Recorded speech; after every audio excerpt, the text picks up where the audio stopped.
inciter, au fond, les États membres, non plus à travailler de façon en silo, comme vous le disiez, mais ensemble. Et c'est comme ça que progressivement, on construit cette affectio societatis et cette volonté de travailler ensemble. Je crois que cet instrument a démontré son efficacité pour le Fonds européen de défense. Maintenant, le deuxième pied, le deuxième pilier, c'est évidemment le côté capacitaire. Il y avait une question peut-être subsidiaire par rapport à ce thème de la défense européenne. Vous évoquiez, monsieur le commissaire, tout à l'heure, les industries de défense.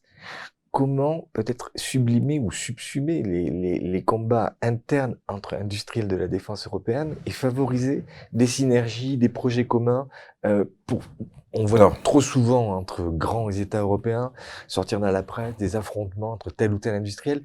Est-ce que c'est pas des combats qui affaiblissent l'Europe plutôt qu'ils ne la renforcent? alors c'est tout l'objet du Fonds européen de défense que de travailler ensemble sur des projets communs dès l'amont de la recherche et de la recherche applicative.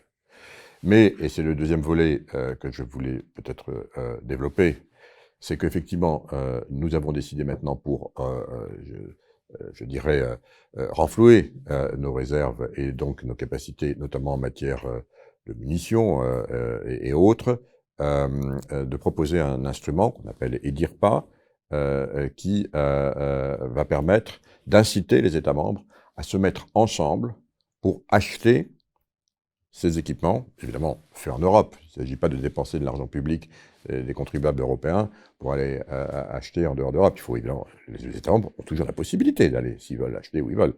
Mais si on veut utiliser cet instrument, dire pas donc sur lequel nous sommes en train de travailler, et j'espère que le trilogue aboutira rapidement, donc va permettre de donner une incitation, au fond, aux États membres.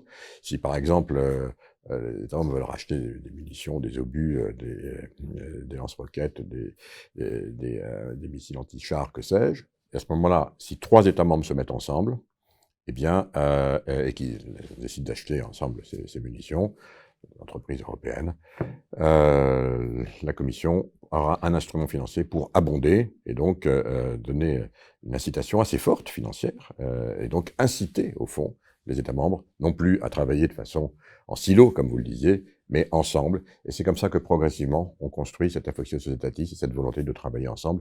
Je crois que cet instrument a démontré son efficacité pour le Fonds européen de défense. Maintenant, le deuxième pied, le deuxième pilier, c'est évidemment le côté capacitaire.